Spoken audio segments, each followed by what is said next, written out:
কি করতেছো? মাছগুলো রাখতেছি, তুমি তো আর হেল্প করবে না। কয়টা হয়েছে? দুইটা হয়ে গেছে না? হ্যাঁ, এগুলো কি বাটিতে রাখবা? না কি কি বাটি এ আটতেছে না। মাছ বেশি ওভার হয়ে যেতেছে। এর জন্য তো তোমারে বললাম কম কম করে রাখি। তা না, মানুষ হচ্ছে আমরা কয়জন, 8 জন না 9 জন। উনি মাছ ধরছে একটা একটা ডিব্বে 12 জন, 12 খান।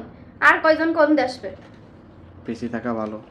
আল্লাহর বান্দা কোনো জায়গাতে যদি কেউ চলে আসে নাকি? কখন কাজে যে বলা যায়, বেশি থাকলে আল্লাহ পাঠায় দিবে। এ তখন হচ্ছে আবার তোমরা বের করে আনতে পারবো, তাই না? এই যে মুক্তি একটা মানুষের খিদা লাগছে, আসছে, তখন তুমি বার করবে, রান্না করবে, তারপরে সে খাবে। এই যে এইগুলা পিস দাও, কত বড় বড় করছে, এর মধ্যে আরেকটা দেওয়া দরকার ছিল। এত বড় একটা টুকরা কেউ খাইতে পারবে না আমাদের বাসায়। আমাদের বাসায় পারবে না, কিন্তু আছে, খেতে পারবে, খাওয়ার মানুষ আছে। আছে অবশ্যই, কিন্তু আমরা তো খেতে পারবো না। আমাদের চেনা পরিচিত একজন আছে। চুপ করো। জয়, ওই যে টিক টিকি বলতেছে, ঠিক ঠিক ঠিক।